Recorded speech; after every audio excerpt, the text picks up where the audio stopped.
Hello and welcome to Weird Around Illinois. Today we'd like to talk to you about haunted roads. We've run across several of those in our various investigations, and there are several more we would like to check out. But the thought occurred to us that haunted roads provide a challenge that maybe other haunted locations don't, because they're often a wider area to cover, and they're outdoors, and you can't always get access to everything you'd like to get access to, or if you can, you can't stay there very long. So we thought it would be a good time to talk to you about techniques for investigating haunted roads. Let's get weird.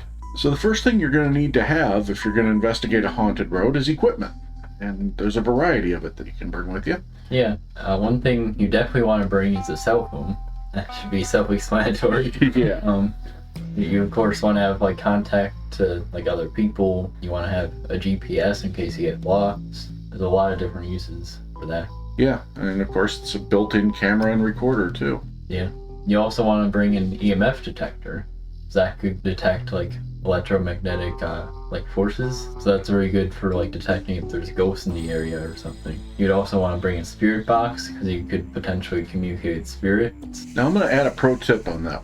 For when you're using a spirit box, first of all, we've bought a regular spirit box and I've used the spirit box app on the cell phone. Now, I actually like the app better. I felt like I had more control and it was scrolling faster through frequencies. But the really cool part for road investigations is if your cell phone is synced with your car, you can actually play the spirit box through your car's speakers. Yeah. Really cool. What you call the super-powered spirit box, right? Exactly. Yeah, picking up every frequency in existence with that. Right. And you also want to bring a recorder to record anything that you might hear. Yeah, those are a lot of times we use those for like spirit recordings where you'll ask a question and then record what sounds like blank space afterward, and then you play it back. Now, another note I'd like to add on that one, I tend to prefer old-fashioned recorders to digital recorders. I mean, we just mentioned you've got a digital recorder on your phone. Those are fine, but there's something about that old cassette tape type recorder, the scratchy recordings and stuff. It just, I know we've heard stuff on it before that sounded kind of odd that we didn't pick up on other recorders. So it's, I think sometimes it's worthwhile to go old school. Yeah, the only audio we ever received that we, saw after an investigation was on that recorder that we have. Right. No other audio from a camera. And it makes sense because a lot of these stories are like really old. True.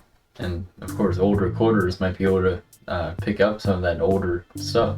Yeah, I mean, the ghost may not even realize that a cell phone can record what they're saying. Yeah. You know, when you ask it to speak into the recorder or something, it's going to look for a recorder, not a cell phone. Yeah. It's more familiar with the technology. You'd also want to bring a thermometer to record any like random changes in temperature, because I know if ghosts are around, sometimes things can suddenly get really cold. Just out of nowhere. Yeah, there's been a lot of reports of almost cold spots, whether it be in like one house or something or in a cemetery. Mm-hmm. Another thing worth bringing is some sort of, I'd call it a night vision or infrared camera. The best are like the FLIR cameras, the ones where you can really see like changes in heat and things like that, so that again you can detect those cold spots. But in general, these night vision or infrared cameras are good for seeing things that you might miss with the naked eye, especially if you want to leave the lights out when you're doing the ghost investigation, or not use your headlights or something. Another thing, and this goes with any ghost investigation, and it seems cryptid investigations too: batteries, batteries, batteries. Ghosts in particular seem to love to drain your power supply. Yeah, like 90% of the list before this would all require batteries. Yep. For some electrical power. Mm-hmm. One of our EMF detectors like constantly ran out of battery, didn't it? It did. Yeah, that thing, it was crazy. And we usually carry two, and there was at least one time both of them were dead after I just changed the batteries before we left. Oh, yikes. I want to say that was the Emmerich Park investigation, but I could be mistaken. I think so. Another thing that we've just recently added, and this is a little tricky for the roads depending on your method, but dowsing rods. Dowsing rods can point to all kinds of different anomalies, including spirits. And finally, one specifically for haunted roads that I love is the dash cam. And we'll get into methodology a little bit later on why a dash cam can be so useful, but it's so handy to just have a camera that's always on when you're in the car. Yeah, I mean, pretty much for all investigations, that's worth having. All right, so once you got your equipment together, another thing that you're going to want to be aware of is where you can and can't go. You're thinking it's a road investigation, it's great, we can stop anywhere on the road, check things out. It's not always the case. What I find is that often the place where the specific event that caused the haunting takes place is usually on private property. Yeah. And you can't just suddenly park your car and go walking into somebody's front yard. Depending on where you're at, that could cause you to be greeted with a shotgun. Yeah. So be aware of where the public road ends and where the private property begins, and don't go where you're not allowed to go. Yeah. Even in parks, cemeteries, all those places, they close at really randomized times. They really do. I mean, some seem to be open 24/7, some close at dusk, some close at like 11 at night, some close at 9. It's crazy. Yeah, and that kind of leads to do your research with these kind of places. I mean, look for evidence of closing early. And since a lot of this investigation will take place on a road, keep road safety in mind. I mean, if cars are going 100 miles an hour down a highway, it's probably not safe for you to park on the side of that road and get out and stand there. Yeah. Yeah. Shoe Factory Road is a perfect example of that. Yes, it is. You don't want to stop there. No, we had a completely different vision of that road before we went there. We were like, oh yeah, it's going to be this nice, quiet suburban road. We'll just pull over to the side, walk up and down a little bit. No, you'd get blown off the road by a truck if you did that. Yeah. Heck, I was hoping for a abandoned shoe factory or something, quite literally. Right. So that kind of leads us to general safety tips. Yeah, I mean, let's say you're going into the haunted site. Now you have all the other stuff situated. You always want to go with a group or multiple people. I mean, if you're going alone, that would be a more likely time for you to, I guess, be in danger, be more vulnerable to whatever spirits or ghosts may be around. And to human dangers. Yeah, human dangers. And, of course, obtain necessary permissions. Yeah, we talked a little bit about private property. I mean, if you do have your heart set on going to one of those private locations, give them a call, knock on the door, find out whether or not they're okay with it before you go there. And that goes for businesses too. A lot of people will be more than happy to let you investigate, especially businesses, because it draws up business for them. But they're going to want to know what you're doing first. They don't just want to see 3 weirdos walking around with all kinds of electrical gadgets filming things. Yeah, if it's a hotel, for example, we went to a hotel, we got permission from the guy at the counter. Yeah, and then the night manager. Yeah, a lot of the staff, actually. And, of course, be respectful to both the living and the dead. You don't want to go insulting them or trying to gaslight everybody into both allowing you to get in and then to have a reaction. Yeah. I mean, you want to speak to ghosts respectfully. Yeah. Yeah, they could probably do a lot worse than just a normal human being. Yeah, and the same goes for people. I mean, it's if a jogger comes by you while you're doing your investigation, don't yell at them for interrupting your investigation. Just wave and say hi and go about your business. And be respectful of the land. I mean, don't leave a bunch of garbage around after you investigate. Yeah, unfortunately, this is a big problem in cemeteries. Yeah. Sometimes they even have to close them because there's too much bad stuff going on. Yeah, I really wouldn't recommend touching anything in those places. Leave it alone, maybe ask a few questions, use your equipment, but don't mess around with stuff. Yeah. And one final thing for your safety, be able to identify if this ghost is demonic or a spirit. And by that I mean demonic, kind of a more evil, ill intentions of a spirit or a ghost. And then meanwhile, a spirit is more of a positive ghost that from what I've read is more human-like, has normal reactions, sometimes more positive, sometimes not, but you're more likely to get a normal interview, I guess you could say. And then there's a whole range of things in between. I mean, you've got shadow people, which are almost, maybe they're leaning a little bit more toward the dark side, but they don't seem to actually physically affect anything. They're just kind of creep you out. And then you've got poltergeists, which are either mischievous or evil, depending on who you ask. And which one you're dealing with. Yeah, there's so many variations of ghosts, but I would narrow it down to good versus evil. Yeah. In my opinion. Some may differ, some may just be spectators or something like that, but, there's got to be a intention for both. And, when you do your research, you'll find out what other investigators have experienced out there and maybe what the defining incident was that caused the haunting. I mean, if the place is being haunted by an axe murderer, chances are he's not a nice guy. No, that's why doing your research once more about everything of this location, its history, know what you're going into. Yeah. And, be hyper aware of just the reactions that you're getting. I mean, ghosts are like people. You can catch them on a bad day, and you'll know real early if they don't want you around. Yeah. And also, when you're like researching these different stories, don't just stick to one. You gotta make sure to look at like multiple. Definitely. There's some that are gonna be like completely wrong. As we've learned a lot recently. Yeah. I mean, there's a lot of repeats of stories. Mm-hmm. I'll say that.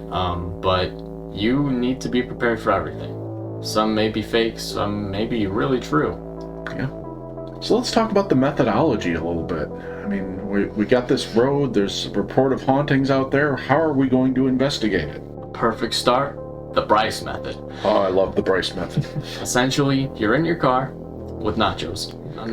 Maybe not, but you're driving down the road or around the area that you're hoping to get to, and simply looking around. Yeah, and recording. Yeah, and recording, of course. I mean, we have at least 2 cameras everywhere. Mm-hmm. Whether it be a dash cam or phones or just a night vision. Yeah, I mean, it's that simple, really. You go around the place for laps. Yeah, you drive slowly back and forth, up and down the road, just check out the various haunted locations and basically move as slow as the traffic will allow you to. And keep on the lookout for anything odd. And haunted roads can have anything from, ghostly specters that supposedly appear on the side of the road, to ghostly cars that, try to pass you, to ghostly figures that appear in your car, orbs, and any number of things can happen on a ghostly road. Or the smoking guy in your backseat. Yeah. Don't forget the day I learned about that side. Yeah, you were sitting in the back seat when you learned about it. Yeah. We don't always like to tell you everything before we start the investigation. Sometimes it's fun to find out on the way. Yeah. And then the classic just park and walk to wherever your destination is. Yeah, and again, this won't work on a superhighway, but... No, you'll get hit by a car. But in a nice subdivision or country road or something, there's nothing wrong with finding a public parking lot and pulling in and just walking up and down the road a bit. Maybe Forest Preserve where Al Capone was at one point. I don't know. Yeah, I don't think we've done this much in general, but I know a few times we've like parked at a cemetery or something to kind of just look around. Yeah, we haven't done it. A lot of the roads that we've been to have not been real conducive to the park and walk. Yeah. Like Shoe Factory Road, Bloods Point Road, those are all places that it's just so easy to get hit. And and Bloods Point Road, the people around there are very touchy about people walking up and down that road. So yeah, I mean that leads to the next thing. If you can't walk, stare. But yeah, I mean just observe in your car. Oh yeah, the park and observe method. Yes. Yeah, we've done that quite a bit, where we just find a nice place to park and just kind of sit, and maybe we'll run through the spirit box and do some recordings and just see what happens. Yeah, I mean that's one of the more unfortunate times, or like last resorts, because we always want to go out and get a closer look, but sometimes the rules really don't let us. And sometimes it gives you a chance to eat nachos or something. Yeah, exactly. Again, it's like the modified Bryce method. Yeah. Stop at a Taco Bell down the road. Mm-hmm. They'll allow you in.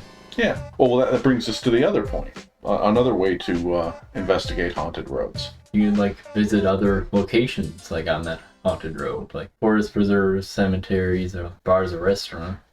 Yeah, because ghosts don't know, that the haunting stops here. It's not like they say, well, I'm haunting this road and I'm not going to get more than 4 feet off of this road. Yeah. It's, oftentimes haunted roads are connected with haunted cemeteries. Again, like Bloods Point Road and Bloods Point Cemetery. And there's a nice forest preserve on Shoe Factory Road. Unfortunately, they were about to kick us out when we got there, so Yeah. we didn't get to explore it as much as we would have liked to. But I have a feeling that if we were going to find something on Shoe Factory Road, it would probably be in that forest preserve. Yeah. And the bars and restaurants, I mean, they could be haunted themselves, but also important is there's probably somebody in there who works there or is a regular there or something who knows more about that haunted road than we do. There's history in everything, and there's got to be at least one employee heck, even just a random person sitting around. They might know more than we do about the history that might lead to another haunting. Yeah, definitely. And that's something you're not going to find on the internet, which is even better. Yeah, exactly. It's the internet stories get retold and retold and retold, and I find often they are quite different than the first-hand accounts that we get. And the first-hand accounts, to me, are more believable. Yeah, for sure. And of course, a lot of times don't even want to post it on the internet. Right. There's a lot of stuff that's not there, because otherwise they could just get like ridiculed or whatever. Yeah, definitely. We've spoken to a few people who were a little hesitant to talk to anybody about it, but as long as their name wasn't going on the internet and they weren't going to get ridiculed for it, they were fine. Up until we talked to them, they weren't really comfortable talking to people about it. So that's our approach, or our variety of approaches to investigating haunted roads. We'd love to hear if any of you have investigated haunted roads and how you did it, if you used any of our techniques or used any that we didn't mention here, and what you found. As always, we thank you for listening, thank you for subscribing, and please tell your friends. Thanks.